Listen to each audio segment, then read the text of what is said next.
Assalamualaikum dan salam sejahtera. Kembali bersiaran dalam Kalender Jenayah edisi 12 Januari 2018. Semalam, industri hiburan tanah air dikejutkan dengan berita seorang penerbit, pelakon dan pengarah terkenal, Datuk Farid Kamil, yang ditahan kerana menyerang anggota polis trafik dan orang awam di Balai Polis Kota Damansara dan disahkan di bawah pengaruh ganja ketika kejadian. Pagi tadi, artis itu diperintah reman 4 hari oleh Mahkamah Magistrate Petaling Jaya bagi membantu siasatan mengikut Seksyen 323 Kanun Kesiasaan, Seksyen 90 Akta Polis, Seksyen 15-1-A Akta Dadah Berbahaya 1952 dan Seksyen 353 Kanun Kesiasaan. Berdasarkan satu laporan polis, salah seorang daripada mangsa yang diserang dikatakan terlebih dahulu menemui Farid Kamil dalam keadaan tidak memakai baju di tepi jalan. Ikuti laporan yang saya sediakan berdasarkan laporan polis yang dibuat oleh mangsa yang mahu dikenali sebagai Azizi dan temubual seorang pemilik restoran yang memberikan sehelai baju kepada Farid Kamil. Ayo saksikan.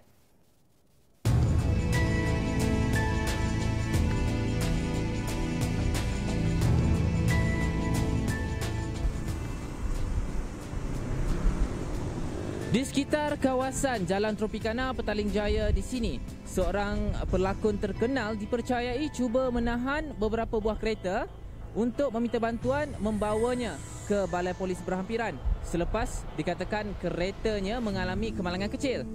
Seorang penduduk setempat yang mahu dikenali sebagai Azizi memberhentikan kereta dan membantu artis berkenaan yang ketika itu tidak berbaju.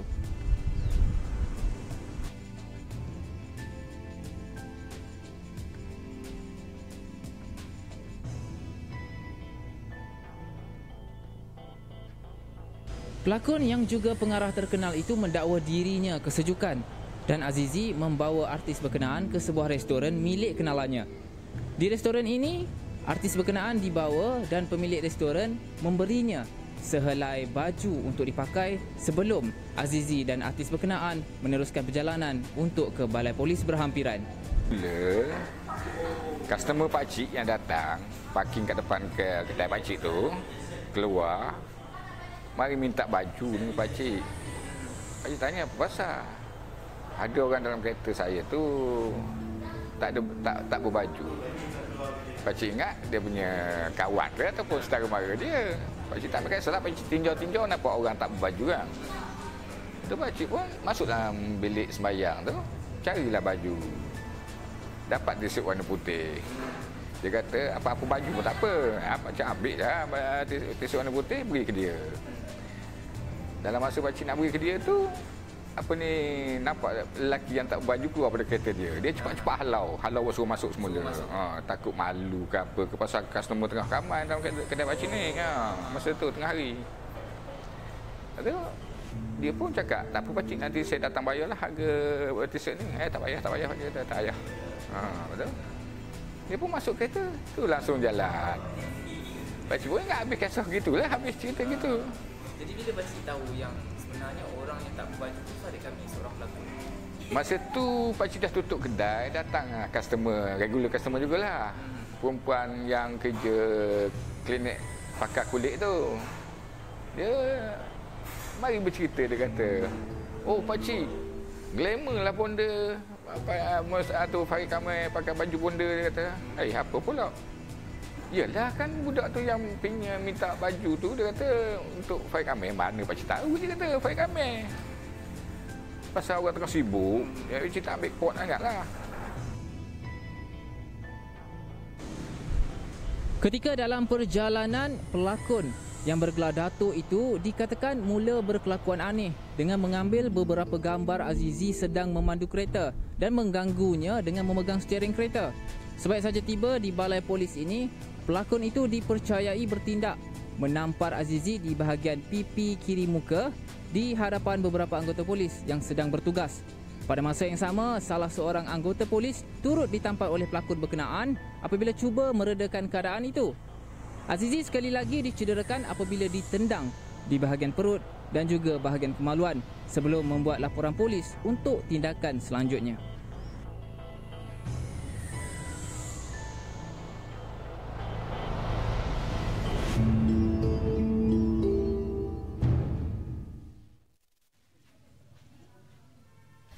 Pelakon dan pengarah filem terkenal Datuk Farid Kamil Zahari yang menampar seorang anggota polis trafik di Kota Damansara Petaling Jaya selain 2 orang awam turut ditendang beliau di reman selama 4 hari bagi membantu siasatan. Magistrate mengeluarkan perintah terhadap pelakon berusia 37 tahun itu direman bermula Jumaat sehingga Isnin depan bagi membolehkan siasatan lanjut dilakukan mengikut Seksyen 323 Kanun Kesiasaan, Seksyen 90 Akta Polis, Seksyen 15-1-A Akta Dadah Berbahaya 1952 dan Seksyen 353 Kanun Kesiasaan. Terdahulu, Farid yang memakai baju lokap ungu tiba di Kompleks Mahkamah Petaling Jaya dengan menaiki truk polis pada 10.07 pagi sebelum diiringi anggota polis ke kamar mahkamah.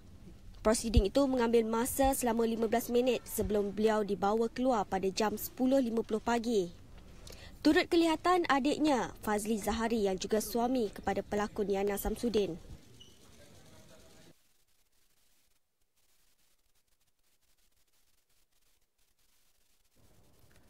Adik kepada Farid Kamil, Fazil Zahari tidak menolak kemungkinan pengarah dan pelakon terkenal terbabit mengambil ganja kerana tekanan perasaan lantaran sudah lama tidak bertemu 2 anaknya.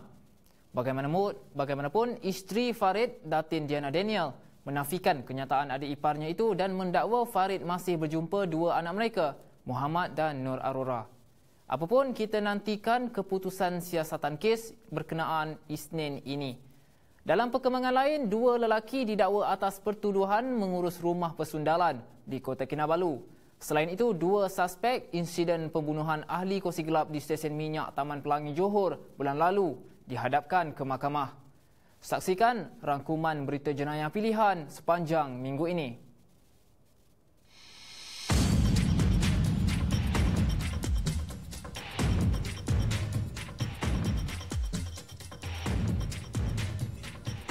Dua tukang urut wanita sanggup mengaku bukan Islam bagi mengelak ditahan Jabatan Hal Ehwal Agama Islam Negeri Sembilan ketika serbuan di sebuah premis urut di Senawang. Dalam operasi yang bermula 10.30 malam, 2 wanita warga Indonesia berusia 30-an itu cuba berdolak dalih ketika disoal siasat anggota penguatkuasa untuk melepaskan diri. Ketua Unit Operasi Bahagian Penguatkuasaan Ahmad Zaki Hamzah berkata, ketika serbuan dilakukan, kedua-dua wanita itu sedang melayan pelanggan masing-masing. Dalam operasi itu, pihaknya turut menahan 3 lelaki yang juga pelanggan beragama Islam, iaitu 2 warga Pakistan dan 1 warga tempatan.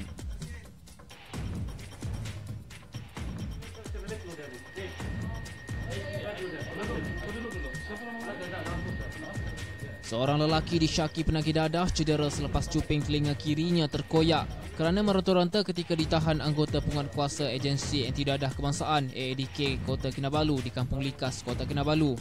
Suspek berusia 38 tahun itu antara 8 individu termasuk seorang remaja perempuan yang ditahan kerana terbabit aktiviti penyalahgunaan dadah dalam Ops Cegah Siri 1 2018 bermula jam 9 malam Isnin hingga 2.30 pagi Selasa.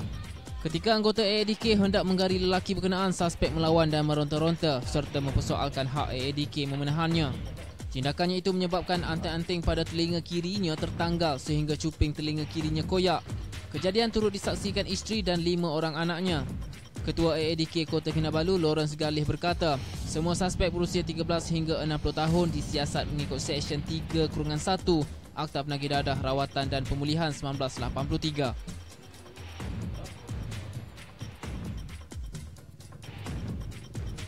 Polis menembak mati 2 ahli geng tebuk di Taman Bandar Baru, Sungai Udang, Melaka yang cuba memecah masuk sebuah pasaraya awal pagi Rabu.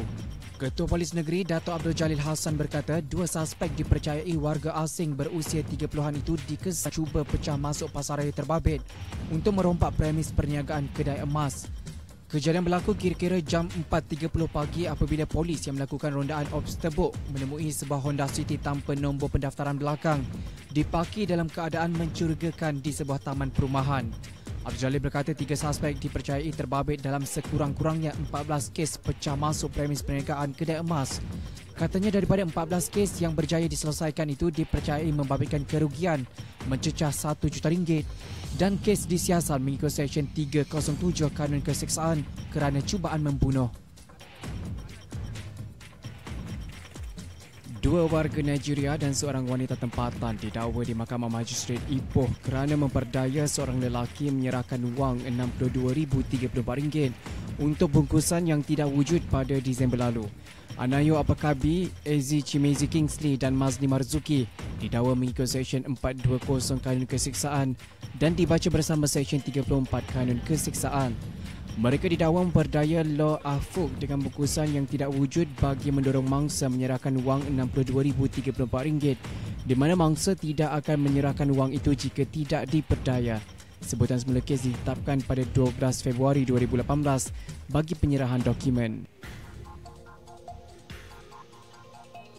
Timbalan Pengerusi Sebuah Syarikat Hartanah bergelar datuk di reman 6 hari bagi membantu siasatan kes penyelewengan projek terowong dasar laut di Pulau Pinang. Perintah reman itu dikeluarkan penolong pendaftar Mahkamah Magistrate Georgetown Muhammad Azam Mat Yusof. Individu berkenaan dilihat hadir 11.40 pagi dengan tangan bergari dan memakai baju lokap Suruhanjaya Pencegahan Rasuah Malaysia SPRM. SPRM pada Selasa menyerbu beberapa pejabat agensi kerajaan di Kompleks Tun Abdul Razak Komta yang mempunyai kaitan dengan projek pembinaan terowong dasar laut. Turut diserbu dalam operasi sekitar 9 pagi itu ialah beberapa syarikat berkaitan yang beroperasi di sekitar Pulau Pinang.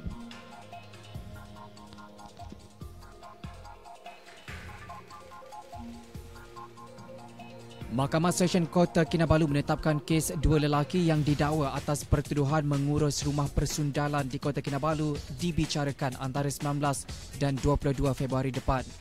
Pada 29 Disember lalu, tertuduh Teh Tian Chuan dan Teh Leong Hee masing-masing mengaku tidak bersalah atas pertuduhan berkenaan. Berdasarkan pertuduhan, kedua-dua tertuduh ditahan di sebuah bilik hotel di Kota Kinabalu pada jam 8.44 malam pada 23 November lalu. Mereka dituduh mengikut Seksyen 373-1-A Kanun Keseksaan dan dibaca bersama Seksyen 34 Kanun yang sama. Pada 24 November lalu, operasi menemui wang tunai berjumlah RM11.88 juta di sebuah bilik hotel di Kota Kinabalu sebelum pemeriksaan susulan di sebuah apartmen berhampiran menemui lebih RM1.17 juta lagi.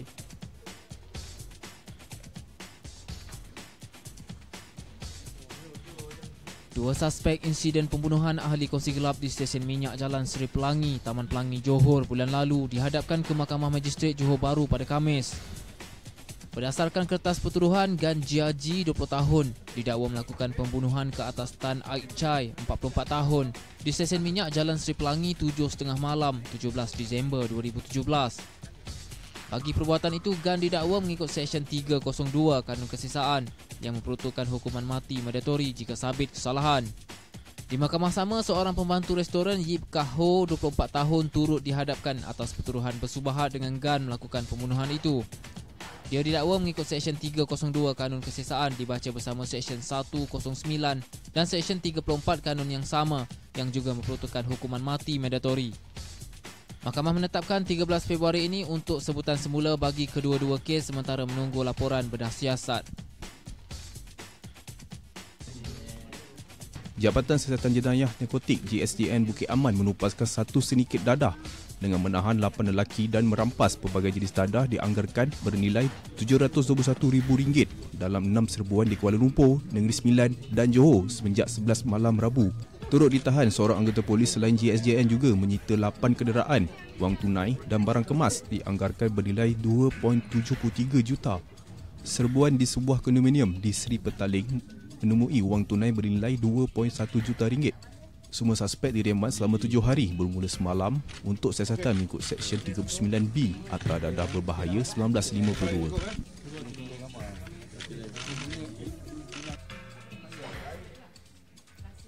Sindiket penyeludupan manusia antarabangsa tumpas dengan penangkapan dalang utama dikenali sebagai Abang Bangla dalam serbuan di rumah di Seksyen 28 Shah Alam pada Jumaat.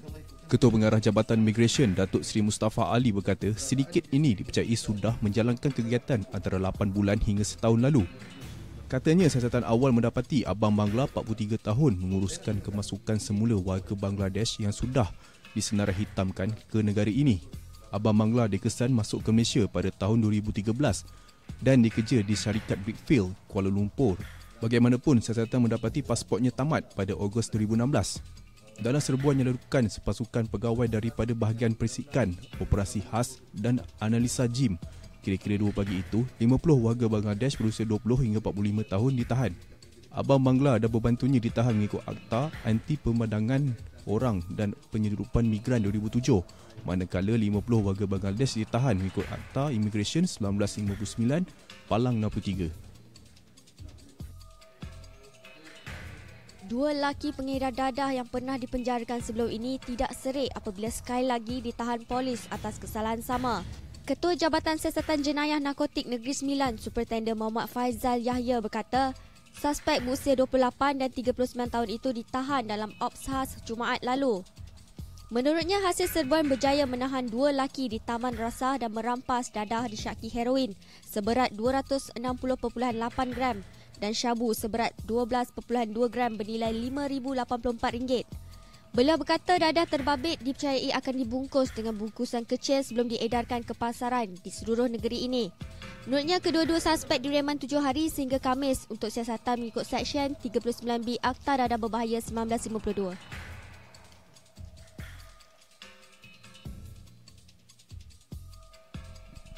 Mesin jualan permainan yang banyak terdapat di kedai serba neka dan kedai runcit di Ipoh kini menjadi antara tumpuan pencuri. Dalam kejadian terbaru awal pagi Rabu, mesin jualan permainan di sebuah kedai serba neka 24 jam di Meru Permai Ipoh dilarikan seorang lelaki. Kejadian kira-kira jam 7 pagi itu kecurian dirakam CCTV premis berkenaan yang menunjukkan seorang lelaki yang berpakaian baju serba hitam serta memakai topi mengangkat dan melarikan mesin terbabit. Pengurus kedai serba neka berkenaan berkata kejadian curi mesin itu adalah kali kedua berlaku di premis perniagaannya di cawangan yang sama. Lebih membimbangkan adalah mengenai keselamatan pekerja susulan pada 12 Oktober 2017. Seorang pekerjanya dibelasah sekumpulan penyamun yang menyamun kedainya hingga terpaksa menjalani pembedahan akibat kecederaan parah di kepala.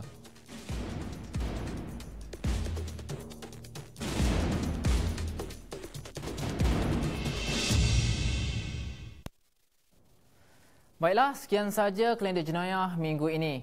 Jangan lupa terus layari laman web Harian Metro di www.hmetro.com.my bagi mengikuti paparan berita dan video menarik yang kami sediakan sepanjang minggu ini.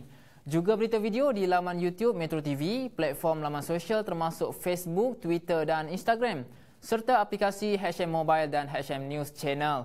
Muat turun aplikasi Metro TV di App Store dan juga Google Play Store untuk menonton video eksklusif dan rancangan yang menarik. Jadikan hari-hari anda sesuatu yang berharga, utamakan keselamatan dan elakkan diri daripada terlibat dalam sebarang aktiviti jenayah. Jangan lupa untuk meluangkan masa hujung minggu anda untuk berkunjung ke Festival Go Gegaria yang berlangsung di Setia Alam Shah Alam pada esok yang menampilkan ramai artis terkenal serta aktiviti menarik. Gembira mendengar lagu, selamat berhujung minggu. Asriza Aris, Assalamualaikum dan salam hormat.